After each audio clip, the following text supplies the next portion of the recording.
আজকে বানাবো আচারি বেগুন। তার জন্য আমার লাগবে এই ছোট ছোট এই ডান্ডিয়ালা বেগুন। আর এই দেখো 50,000 টাকা দিয়ে তোমার দাদাভাই অসময়ের কপি কিনেছিল।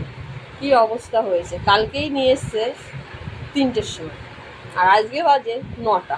তার মধ্যে এই অবস্থা হয়ে গেছে। অসময়ের 50,000 টাকার কপি দিয়ে দুটো নিরামিষ রেসিপি বানাবো। চলো। আর ওদিকে নন্টাবাবুর ঘুম দেখো, কিভাবে ঘুমাচ্ছে দেখো। পাখানা তুলে দিয়েছে জমিদার। আর একজন ওই দেখো খাবার খাবে না বলে উঁকি মেরে দেখছে, চলে এসছে। দেখো ওর খাবার ও খেয়ে নিচ্ছে। ও খাবে না, খেয়ে নে ননা, খেয়ে নে জ্যাকদা, খেয়ে নে। ননা ওর খাবার খেও না।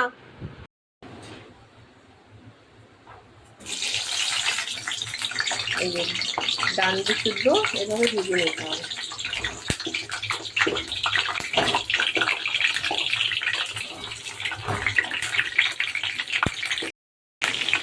বেশি পরিমাণে এই দেখো তেল দিয়ে, আমি কিন্তু সরষের তেলে করছি, তোমরা চাইলে সাদা তেলেও করতে পারো।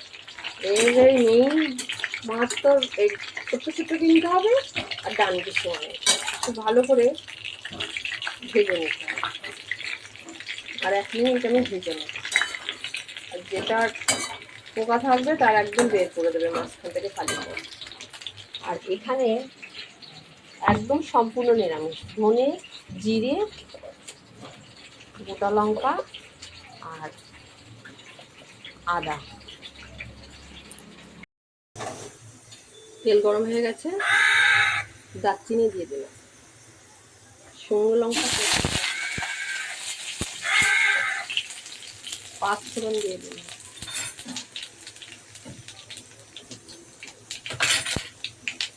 এবার ওই যে বাটা মশলাটা ওটাও দিয়ে দিলাম, টক দই দিয়ে দিলাম, 2 চামচ মতন টক দই দিয়ে দিলাম। আর ওইদিকে ওই যে কা কা করে যাচ্ছে খাবার, দেখো ওই যে সামনে এক দিতে যাবো, আমাকে টুকরাবে। হ্যাঁ এনে মিষ্টি চাই, ওর মিষ্টি চাই। এবার ওর মধ্যে আমি দিয়ে দিচ্ছি 1 চামচ লঙ্কার গুঁড়ো,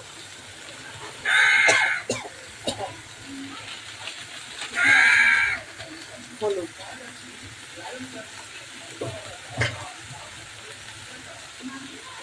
নুন স্বাদ মতন নুন। খুব ভালো করে মশলাটা একটু 1 মিনিট মতন কাঁচা গন্ধটা চলে যাবে। দিয়ে দেবো বেগুনগুলো, ভাজা বেগুনগুলো দিয়ে একটু ভালো করে 1-2 মিনিট কষিয়ে, ভালো করে একটু কষিয়ে নেব। এবারে দিয়ে দেবো জল।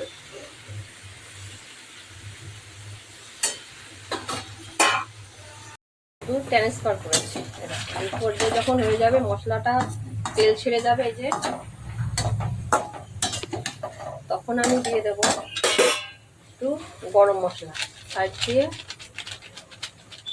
গরম মশলা দিয়ে দিলাম, দিয়ে দেবো ঘি, 1 চামচ মতন ঘি দেবো, দিয়ে একটু ব্যাস। তোমরা চাইলে কিন্তু পেঁয়াজ রসুন দিয়েও করতে পারো। 1 থালা ভাত মানে যাই, দেখো পুরো গোটা গোটা বেগুন, কালারটা দেখো। চাপা দিয়ে দেবো, ব্যাস রেডি। আর এদিকে আমি তেল গরম হতে দিয়ে দিয়েছি। এই যে কপিটা আমি ভাজা করে রেখে দিয়েছিলাম, দিয়ে ভাজা করে হলুদ দিয়ে ভাজা করে দিলাম, গোটা লঙ্কা, জিরে, তেজপাতা দিচ্ছি, ধনে, জিরে, জিরে বাটা বাটা মশলা, দই দিয়ে দেবো, লঙ্কার গুঁড়ো, একসঙ্গে লঙ্কার গুঁড়ো, ধনের গুঁড়ো, জিরের গুঁড়ো,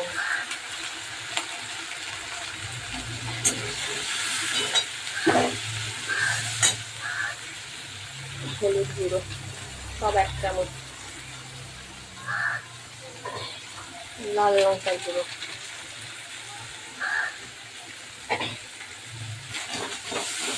তেলটা ছেড়ে গেছে একদম, তেল একদম বেরিয়ে এলো। এবার দিয়ে দেবো ফুলকপিটা,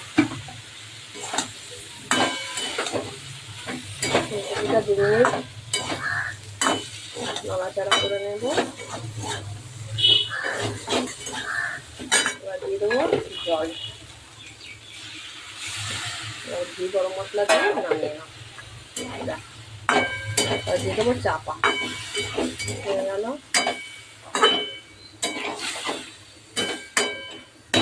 আর এবারে এই দিকটা একদম দেখো, এটাতে নামিয়ে নিয়েছে এটা, ঠিক আছে। এবারে এটা চাপা দিয়ে দিলাম, হয়ে গেছে রেডি। আচারি বেগুন কত সুন্দর।